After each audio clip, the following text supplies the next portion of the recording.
I thought the worst moment of my life would be watching my husband collapse at the breakfast table, but I was wrong. It was what happened in the hospital waiting room that changed everything I believed about my own family. The morning had started like any other quiet Tuesday, the kind where the sunlight filters softly through the kitchen blinds and everything feels predictable, safe, almost fragile in its routine. Thomas was sitting across from me, stirring his coffee the way he always did, slow and thoughtful, when his hand paused midair and the spoon slipped from his fingers. There was no drama, no noise, just a subtle shift, like something unseen had tilted the world slightly off balance. By the time the ambulance arrived, I had already begun telling myself this was temporary, that we would get through it the way we always had, together. The hospital smelled like antiseptic and overbrewed coffee, and the waiting room felt colder than it should have, even with a dozen people sitting quietly, each lost in their own private fears. I sat there with my hands folded tightly in my lap, staring at the pale tile floor, trying to hold on to the image of Thomas smiling across the table just an hour earlier. Time moved strangely, stretching and folding in ways that made it impossible to measure. I don't know how long I had been sitting there when the old pastor approached me. I hadn't even noticed him before, but there he was, standing just close enough that I could hear his voice without him needing to raise it. He leaned in slightly, his expression calm but unreadable, and whispered, "Your son is on the phone." For a second, I didn't understand what he meant. Why would Daniel call the hospital instead of me? Why would a pastor be the one delivering that message? I reached for my phone, realizing it hadn't rung, not once. The pastor gently handed me the receiver from the wall phone behind me, the kind you rarely see anymore, and something about that small detail made my chest tighten. I pressed it to my ear, expecting urgency, concern, something human. But Daniel's voice was steady, almost detached. "Mom," he said without hesitation, without even asking how his father was doing. "Did Dad sign anything recently?" The question hung there, heavier than anything else that had happened that day. I blinked, certain I had misheard him. "What do you mean?" I asked, my voice quieter than I intended. There was a brief pause on the other end, just long enough to feel deliberate. "Any documents? Legal papers? Transfers? Anything like that?" I felt my grip on the phone tighten, my fingers pressing into the plastic as if it could anchor me to something solid. This wasn't concern. This wasn't fear. This was something else entirely. I glanced toward the double doors that led to the ICU, half expecting someone to come out and tell me everything was going to be fine, that this strange conversation would dissolve into nothing. But no one came. The hallway remained still, the fluorescent lights humming softly overhead. "Why are you asking me that?" I said finally, forcing the words out slowly, carefully, as if speaking too quickly might reveal something I didn't yet understand. Another pause. Then, "Just let me know if he did." And then he was gone. No goodbye. No reassurance. Just silence. I lowered the receiver back into place, my reflection faintly visible in the scratched surface of the phone. For a long moment I didn't move. Around me, the waiting room continued its quiet rhythm, people shifting in their seats, nurses walking past with soft footsteps, life continuing as if nothing had changed. But something had. I could feel it settling in, cold and precise, like a truth waiting just beneath the surface. Because in that moment, sitting alone under those harsh lights, I realized something that unsettled me more than Thomas lying behind those doors. My son hadn't called to ask if his father would survive. He had called to ask about papers. And I couldn't shake the feeling that whatever he was looking for, it had nothing to do with love. I sat there for a long time after the call ended, staring at my hands as if they belonged to someone else, trying to make sense of what I had just heard. But the more I replayed Daniel's voice in my mind, the less it sounded like my son, and the more it sounded like a stranger who knew exactly what he wanted and nothing else mattered. The hours that followed passed in fragments, a nurse updating me in gentle, measured tones, a doctor explaining that Thomas was stable but not awake, that the next 24 hours would be important, words I nodded to without truly absorbing because my thoughts kept circling back to that one question, the wrong question, the only question Daniel had asked.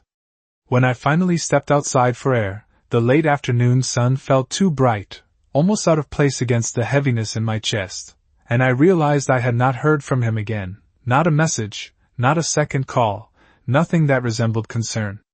That silence said more than anything he could have explained. On the drive home, I kept both hands on the steering wheel, gripping it tighter than necessary, as if letting go even slightly might cause everything to unravel, and I began to think about the past few months in a way I had not allowed myself to before. There had been small things, quiet things, the kind you dismiss because they do not fit the story you want to believe about your family. Rachel visiting more often, but never staying long enough to sit and talk, always asking casual questions that now felt less casual in hindsight, questions about bills, about insurance, about whether Thomas had updated anything recently. At the time, I told myself she was being helpful, that she was trying to support us in her own way, but now those conversations replayed differently, like pieces of a puzzle that had been scattered deliberately so I would not see the picture forming. I pulled into the driveway just as the sun began to dip, casting long shadows across the front porch, and for a moment I sat there without moving, listening to the quiet of a house that suddenly felt unfamiliar. When I stepped inside, the air felt still, untouched, exactly the way we had left it that morning, and that was what unsettled me the most, not chaos, not disruption, but the sense that something had been happening beneath the surface without leaving a trace. I walked slowly into the living room, my eyes drifting toward the small desk where Thomas kept his papers, the same place he had organized everything for years with careful precision. At first glance, nothing seemed out of place, but as I moved closer, I noticed the drawer was not fully closed, just slightly off, enough that someone who knew it well would see the difference immediately. I hesitated before opening it, a quiet instinct telling me that once I looked inside, I would not be able to pretend anymore. When I finally slid it open, the folders were still there, neatly stacked, but one envelope sat at an angle that did not match the rest, its seal already broken. I stared at it for a long moment, my heart beating steadily, not fast, not panicked, just aware. I did not need to open it to understand what that meant. Someone had been here. Someone had gone through Thomas's things. And for the first time since the morning began, I felt something shift inside me. Not fear, not even anger, but a quiet clarity that settled deeper with every breath. Because now I understood something I had been unwilling to admit before. This was not a sudden concern. This was not a coincidence. Whatever Daniel had asked me in that waiting room, whatever Rachel had been circling around in her careful, polite way, it had started long before today. And I had been the only one who did not see it. That night, I did not turn on all the lights like I usually would. I left most of the house in shadow, moving through it slowly, deliberately, as if I were walking through a place I had never seen before, because in a way, I had not really, not with the understanding I was beginning to form. I stood in the doorway of the living room and looked again at the desk, at the drawer I had closed just minutes earlier, and I tried to remember the last time Thomas had mentioned those papers. He had always been careful, not secretive, just precise, the kind of man who believed that order was a form of protection. Everything is where it should be, he used to say, tapping the drawer lightly with a small smile, as if that alone could keep the world from shifting. But something had shifted. I walked back to the desk and opened the drawer again, this time more slowly, paying attention to details I would have overlooked before. The folders were labeled in his neat handwriting: insurance, property, medical, everything exactly as it should be, except for that one envelope, the one that did not belong to the pattern anymore. I lifted it carefully, feeling the weight of it in my hands, the paper slightly creased at the edge where it had already been opened, and I hesitated for just a second before sliding the documents out. The words on the page were clear, formal, and unmistakable, but what mattered was not what was written, it was the fact that someone had already read it. Someone who had no reason to be here unless they believed they did. I lowered the papers back into the envelope and set it exactly where I had found it, not because I wanted things to look normal, but because I needed to see if anything would change again. Then I stepped back and looked around the room, really looked this time, noticing the small things that no longer felt small. A chair slightly out of place. A picture frame angled just enough to catch the light differently. Nothing obvious, nothing you could point to and say something is wrong, but enough to create a quiet sense of intrusion that settled deep in my chest. I walked into the kitchen and poured myself a glass of water, my hands steady now, my thoughts no longer scattered but aligning into something sharper, something clearer. I thought about Rachel, about the way she smiled when she asked questions that seemed helpful, about the way she always positioned herself just close enough to hear conversations she was not part of, and I realized that what I had once called politeness now looked very different. It looked like preparation. I leaned against the counter and closed my eyes for a moment, letting that realization settle fully, because once I accepted it, there was no going back to the version of events I had believed in before. Daniel had not sounded confused on the phone. He had not sounded worried. He had sounded certain, as if he already knew what he was looking for and only needed confirmation. And that certainty did not come from nowhere. It came from information, from access, from someone who had been paying attention long before I started asking questions. I opened my eyes and looked toward the hallway that led to our bedroom, to the place where everything still felt untouched, still felt like ours, and I understood something with a calmness that surprised me. This was not about a single document, or a single moment. This was about a pattern that had been building quietly, carefully, right in front of me. And if I had missed it before, it was because I had trusted them to be who I believed they were. But trust, I realized, had been the one thing they were counting on.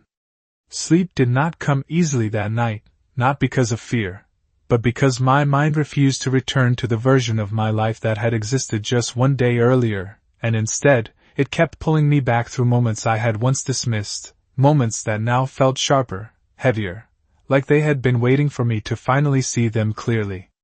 I sat at the edge of the bed, the same bed Thomas and I had shared for over 40 years, and let my eyes adjust to the dim light coming through the window as memory after memory began to surface, each one carrying a detail I had overlooked at the time. There was a dinner 3 weeks ago, nothing special on the surface, just Daniel and Rachel stopping by on a Sunday evening, bringing a bottle of wine and that same polite energy they always carry with them, the kind that feels respectful but never quite warm. I remembered how Rachel had insisted on helping clear the table, even though she rarely stayed long enough to do so, and how she lingered just a little too long near the kitchen counter where Thomas had briefly set down a folder before dinner. At the time, I thought nothing of it, I even appreciated the gesture, but now I could see the way her eyes had moved, not casually, but with intention, scanning, noting, remembering. Then there was the conversation that followed, the one I had nearly forgotten until now, when Daniel had asked, in that same steady tone he used on the phone, whether we had updated anything recently, any paperwork, any plans, framing it as concern, as responsibility, as something a good son would naturally ask. I had smiled and told him everything was taken care of, that his father had always been organized, and I remembered how Rachel had exchanged a quick glance with him, so brief I almost missed it, but long enough to mean something. At the time, it felt like nothing. Now, it felt like confirmation. I stood up slowly and walked to the dresser, running my hand along the surface as if grounding myself in something familiar, but even that felt different now. Because familiarity no longer meant safety. Another memory surfaced, this one quieter, more subtle, a visit Rachel had made on her own just last week, stopping by in the afternoon with a small bag of groceries, saying she wanted to check in, to make sure we had everything we needed. She had walked through the house with that same composed smile, asking light questions, making small observations, but there had been a moment when I stepped outside to take a phone call, just a few minutes, nothing more, and when I came back in, she was standing near the hallway, her expression perfectly calm, as if she had been there the entire time. I had not questioned it then. I questioned it now. I turned and looked toward the living room again, toward the desk, toward that drawer, and the pieces continued to align with a precision that left no room for doubt. This had not been a single decision made in urgency. This had been a process, quiet, patient, built on timing and access and the assumption that I would never look closely enough to notice. I let out a slow breath and felt something inside me settle into place, not anger, not panic, but understanding, the kind that removes uncertainty and replaces it with direction. Because now, when I thought about Daniel's voice, about the way he had asked his question without hesitation, I no longer wondered why. I understood that he had not been asking out of curiosity. He had been checking on something he already believed to be true. And the only reason he could believe that with such certainty was because someone had been showing him exactly what to expect. The next morning, I returned to the hospital earlier than necessary, not because there had been any update, but because sitting at home had begun to feel like waiting for something I could no longer afford to ignore. The waiting room looked the same as it had the day before, the same rows of chairs, the same muted television mounted in the corner, the same quiet conversations that never seemed to go anywhere. But I was not the same person who had sat there just hours earlier. I noticed things differently now, the way people avoided eye contact, the way time stretched in silence, and most of all, the way certain details stood out when you were no longer willing to overlook them. I sat down in the same chair, placing my hands calmly in my lap, and let my eyes move slowly across the room until they landed on the wall phone, the one the pastor had used. It was such an ordinary object, but it had delivered a message that no longer felt ordinary at all. I had not told Daniel anything after that call. I had not returned it, had not sent a message, had not given him what he had asked for, and yet I could feel a quiet certainty that he would reach out again, not because he was worried, but because he was waiting for information. That thought settled into my mind with a clarity that left no room for doubt. I leaned back slightly in my chair and closed my eyes for a moment, letting the events of the previous day align themselves into something I could work with, something I could observe instead of react to. Because reacting would have been easy. Reacting would have been emotional, immediate, and visible. And that was exactly what I could not afford to be anymore. When I opened my eyes again, I saw the pastor walking toward me, his steps slow, measured, the same calm presence he had carried before, and this time, I paid closer attention to his expression, to the way he seemed to already know something without saying it out loud. He stopped beside me and gave a small nod, as if acknowledging a shared understanding that had not yet been spoken. "How are you holding up?" he asked gently. The question was simple, but I recognized something beneath it, a quiet awareness that made me choose my words carefully. "I am managing," I said, my voice steady, my posture unchanged. He studied me for a moment, not in a way that felt intrusive, but in a way that suggested he was trying to decide how much to say. Then he glanced briefly toward the hallway before lowering his voice slightly. "Your son called again this morning," he said.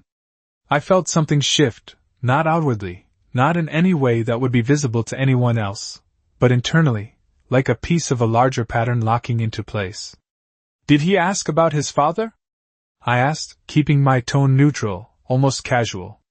The pastor paused, just for a second, and that pause was enough to tell me the answer before he spoke.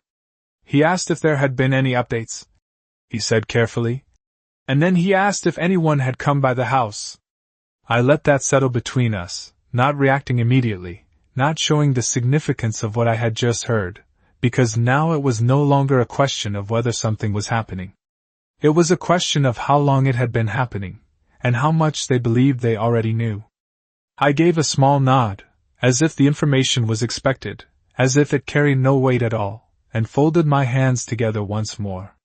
"Thank you for letting me know," I said quietly. The pastor watched me for another moment, his eyes searching for something, perhaps a reaction, perhaps confirmation, but I gave him neither. Because in that moment, I understood something that changed everything. Daniel was not waiting for answers. He was checking progress. And if he was checking, it meant he believed something had already been set in motion.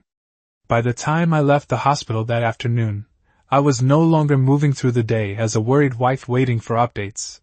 I was moving through it as someone who had begun to observe, to measure, to understand the rhythm of something that had been unfolding quietly without my knowledge. The drive home felt different this time, not heavy, not uncertain, but focused, each turn familiar yet sharper, as if the world itself had come into clearer view now that I was no longer looking at it through trust alone. When I stepped inside the house, I did not go straight to the living room or the kitchen like I normally would. Instead, I paused just inside the door and listened. The silence was the same, but I was not listening for sound anymore.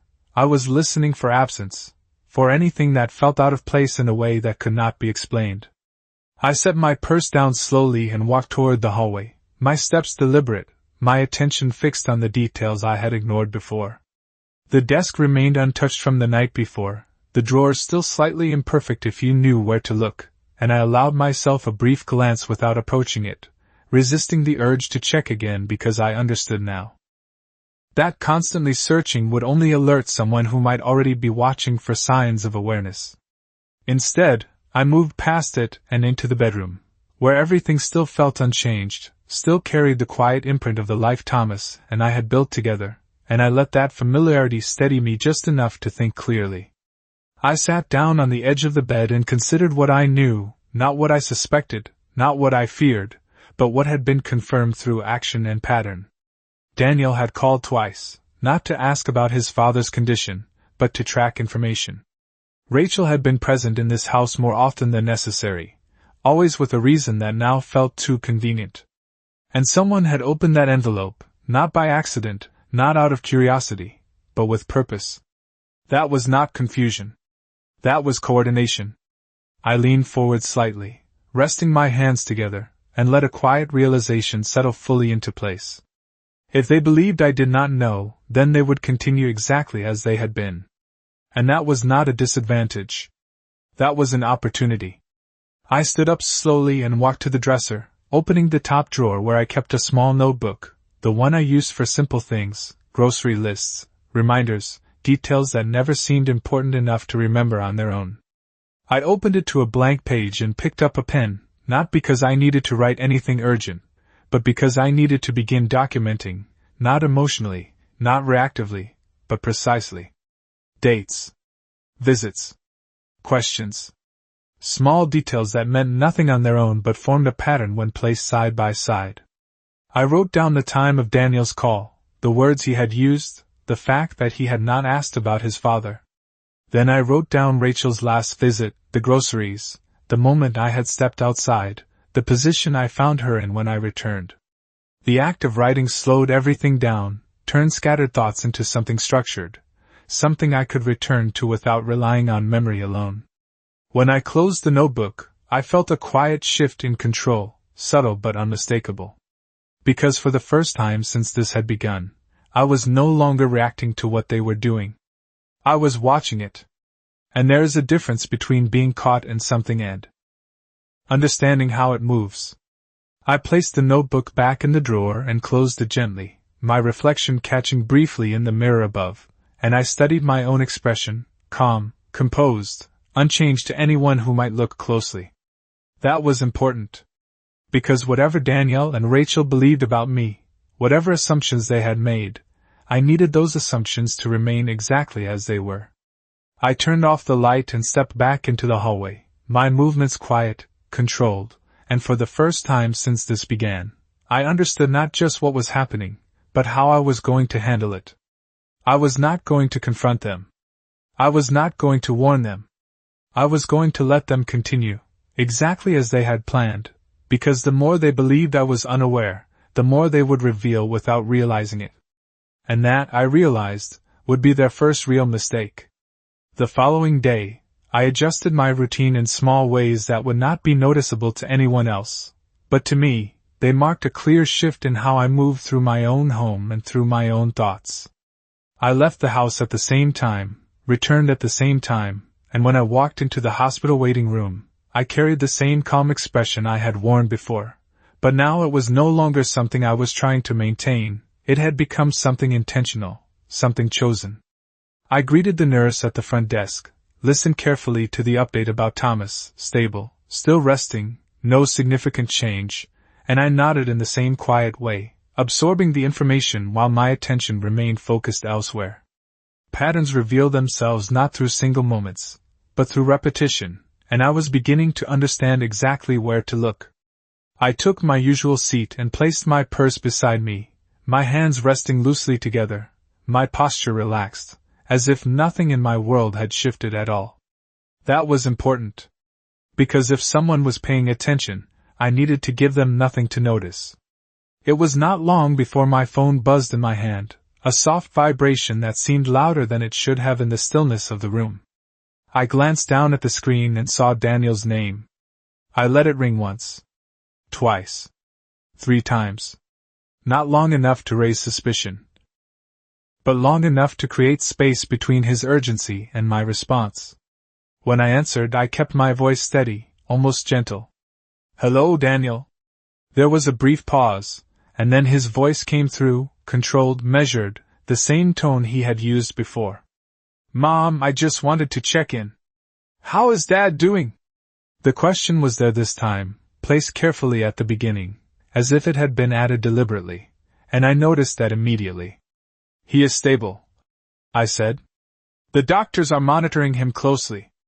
Another pause, shorter this time, like he was waiting for something more, something I did not offer. Then he continued. "That is good. That is really good." The words sounded correct, but they did not carry weight. They did not linger. They moved quickly to the next point. "Have you been home at all?" he asked, almost casually. I leaned back slightly in my chair, my eyes drifting toward the far wall as if the question required no thought at all. "I stopped by yesterday evening," I said. "Why do you ask?" There it was again, that slight hesitation, that careful adjustment in his tone. "Just making sure everything is okay," he said. "You know, with the house and everything."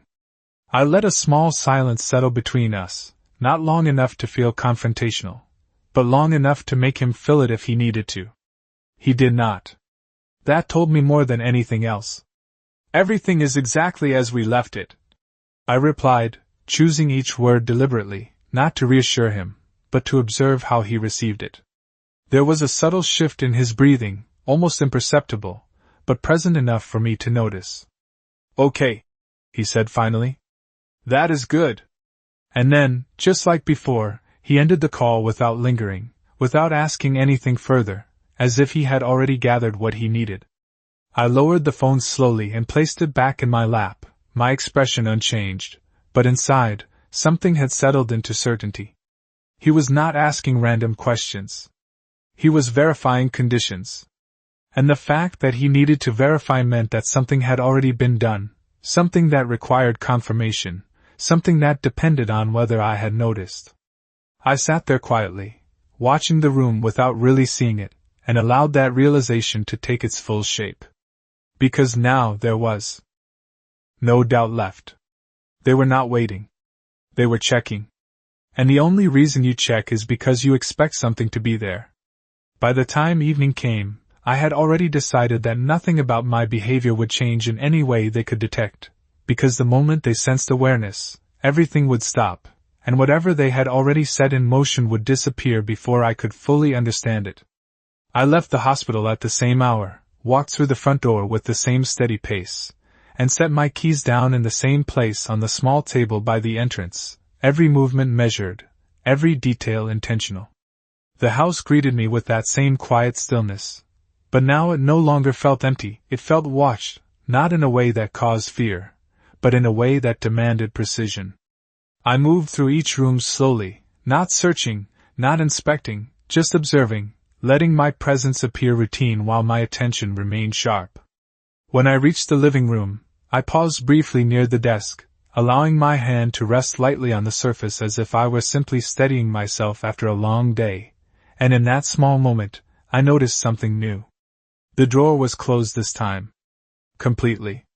Not slightly uneven, not just off enough for me to recognize, but perfectly aligned, as if someone had taken the extra step to correct what had been left behind before. I did not open it. I did not react. I simply let my hand slide away and continued walking, because that single detail told me everything I needed to know. Someone had come back. Someone had noticed. And someone had adjusted. I walked into the kitchen and turned on the light, the soft glow filling the space in a way that felt almost too calm for what I now understood was happening beneath the surface. I poured myself a glass of water and leaned against the counter, replaying the sequence in my mind, not emotionally, not with disbelief, but with clarity. Daniel had asked if I had been home. I told him I had. And now the drawer was closed properly. That was not coincidence. That was response. I set the glass down gently and let out a slow breath, not because I was overwhelmed, but because I could feel the structure of this situation becoming clearer with every passing moment. They were not only acting. They were reacting. And that meant they were watching my movements just as closely as I was beginning to watch theirs. I turned off the kitchen light and walked back toward the hallway, my reflection briefly catching in the dark window, calm, composed, unchanged. That had to remain. Because now more than ever, I understood the importance of what they believed about me. If they believed I was unaware, they would continue. If they continued, they would reveal more. And if they revealed more, I would have exactly what I needed, not to confront them, but to understand the full extent of what they had done.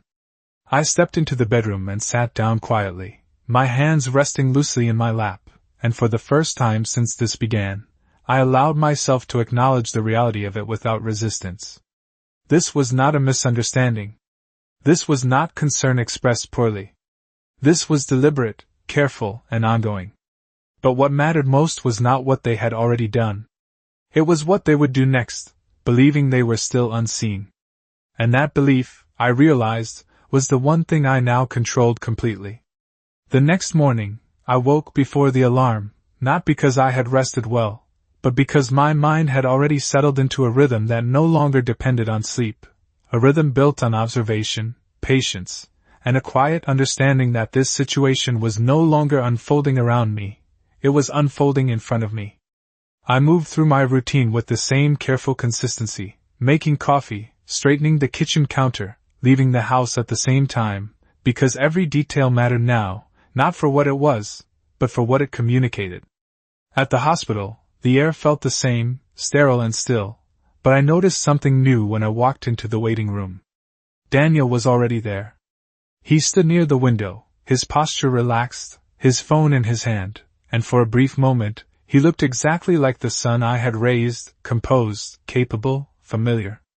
But then he turned, and our eyes met, and I saw it clearly, not guilt, not concern, but calculation, the same quiet assessment I had begun to recognize in his voice. "Mom," he said, stepping toward me with a measured smile.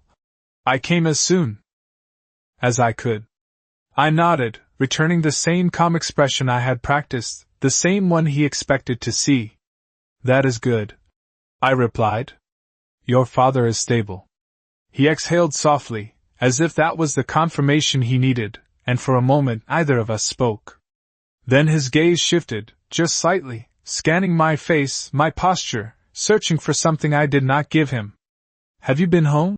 he asked, the question delivered casually, almost as an afterthought, but I recognized it for what it was. I met his eyes directly, my voice even. "Yes," I said. "Everything is fine."